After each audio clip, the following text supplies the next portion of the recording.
Thank you, Lynn. I would like to ask Leandra to come to the podium to pose the first question, and this will be the first out of a series.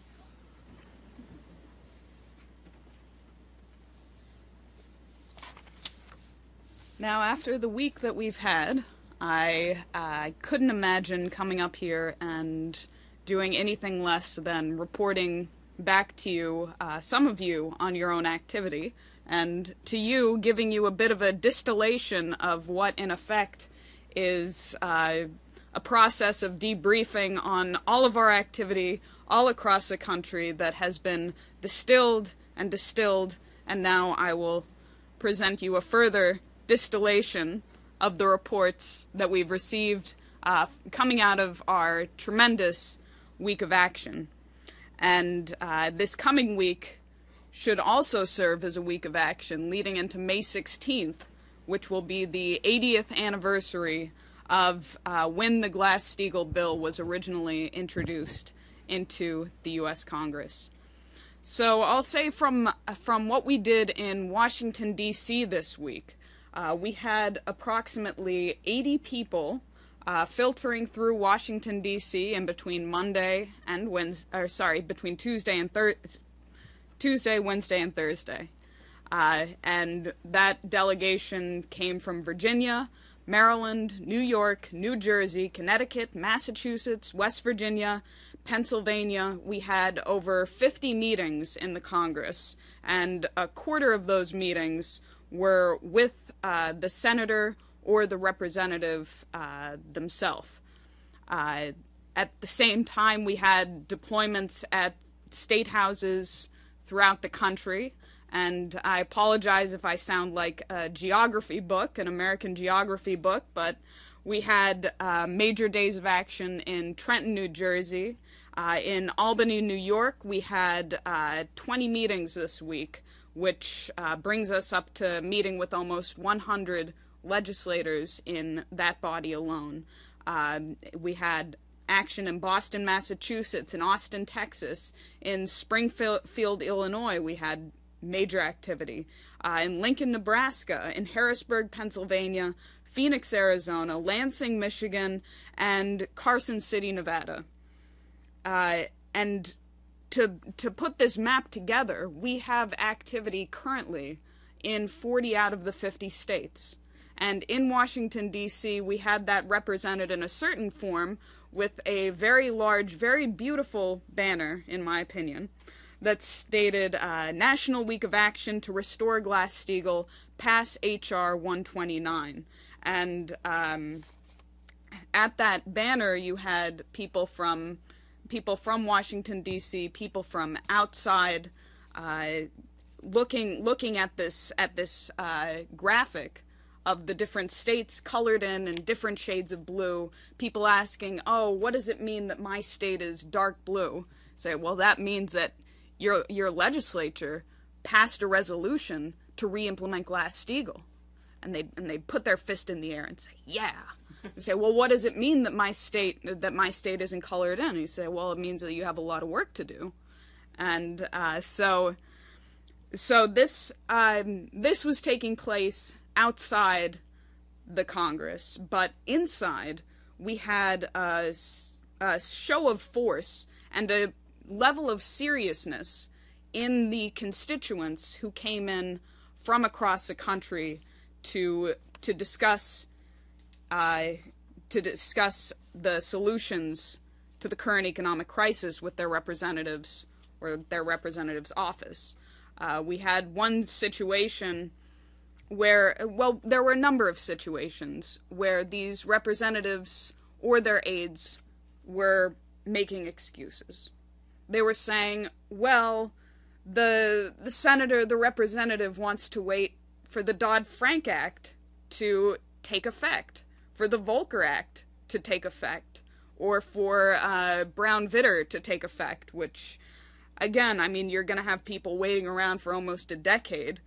The economy will be fully disintegrated by the time these regulations supposedly even come into effect. But what the constituents were saying when they were confronted with this, one constituent said, You're waiting for Brown Vitter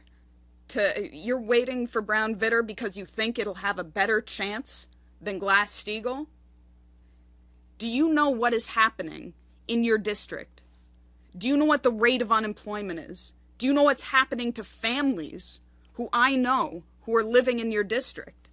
And they were read the Riot Act, and they were not allowed to get away with beltway talk. In Connecticut, we had one of our activists was speaking with an aide, and got very, very chummy with him. And he said, there are only 80% of the population really has no idea what's happening, what's going on, what's really happening in the United States. And the activist spoke to him and said, You're one of that 80%. And he continued to inform the aide that the policies that are currently policies of the United States government are causing genocide. People are dying as a result of the actions and the inactions of this Congress. And it was shocking to them. We had meetings among representatives who had already signed their names onto H.R. 129. They were encouraged to go further, to write a Dear Colleague letter, to recruit others to this. There was a lot of response on the issue of the Cyprus model. In one instance, an aide became very upset at the constituent who said, the Cyprus model, the bail-in model, is coming to the United States. It's written into the Dodd-Frank Act. We have the documentation right here, showing her the documentation. And she said, no, ending the meeting. No. This Congress will not let that happen. So, again, we're bringing them reality. We're forcing the issue, where do you stand? There was another case where there had been multiple meetings with the representative in the district in Washington, D.C., but the constituent put their foot down in this meeting and said, you tell me, you have 1 week to tell me where the congressperson stands on Glass-Steagall. To study it up, get back to me in 1 week. That's what you got. And otherwise, we were informed that congressperson will be having a town hall meeting later in the month. So there are plenty of opportunities. Now, this impact was enormous, and I really, as much as I'd love to go through all of the anecdotes that I have written down here in my notes, I'm not going to do that. But the question remains, what are we going to do next? Because I think every activist, every constituent who went in for these meetings does have the sense that there were things that they did that were spot on. There were things that they did that they know they have to improve upon. That's what political organizing is about. So if you could take these reports and give further marching orders, your words of encouragement and... Okay. Yes, thank you. Okay. Got the word.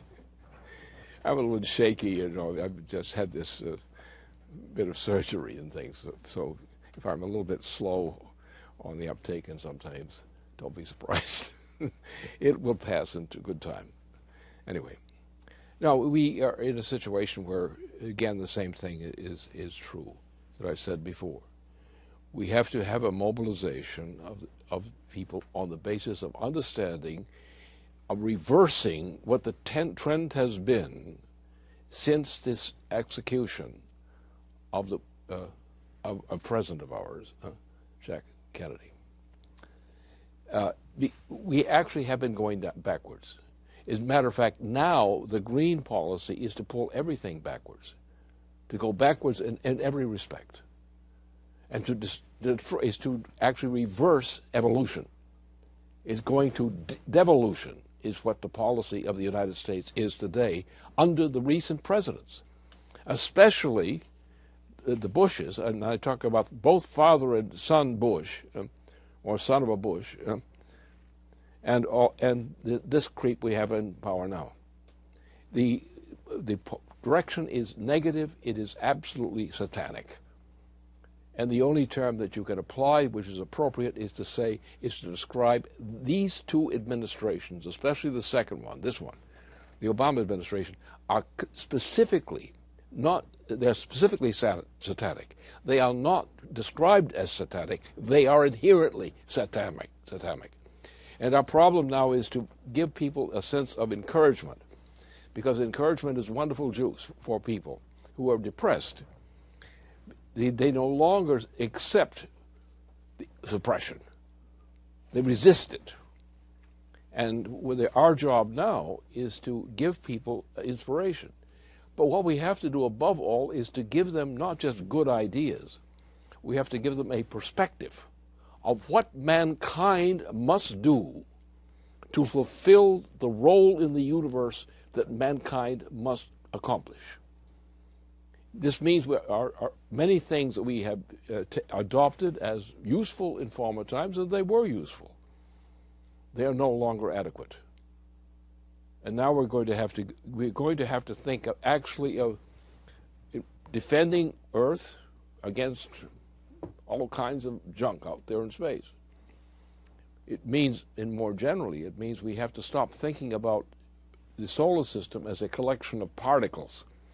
We have to think of the solar system as a set of shadows which correspond to an integrated process of development.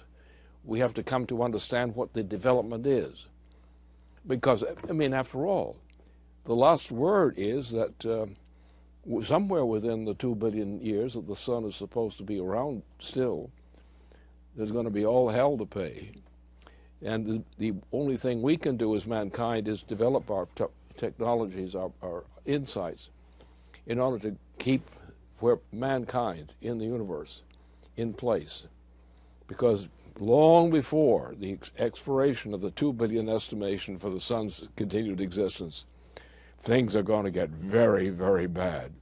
And if we have not accomplished great progress in terms of scientific technology as mankind, and accelerating progress. I'll give you an example. I've, on a number of occasions, have emphasized that we have to look at each century of mankind should be organized of 4 components, because you're going to get only 4 components of a cycle of generation to make up a whole century. And what's going to happen is in each of these cases, every step forward among those 4 generations per century, there has to be a rising rate of progress.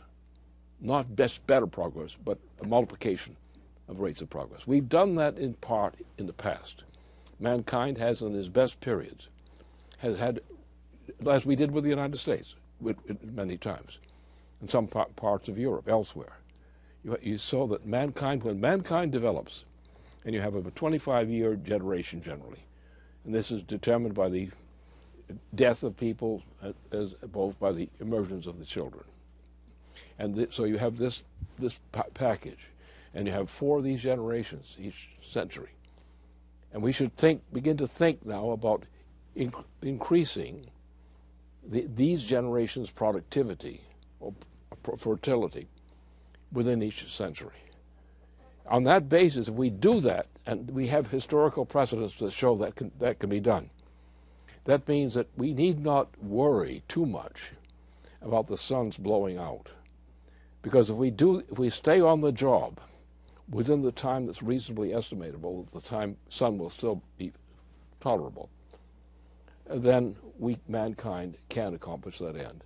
And this should be considered an identity of mankind, that mankind is the only species of which we know, which is truly creative, intrinsically creative. Other species developed, but only the human mind can introduce those creative acts which cause leaps from generation by generation. Just think of the past, the best past of the United States. Think of the best past of parts of human history. And each of these have shown that the power of mankind, the noetic powers of mankind, have no comparison within our knowledge. But we have to live up to that. We have to adopt that as a policy. Turn green, brown. Have fun.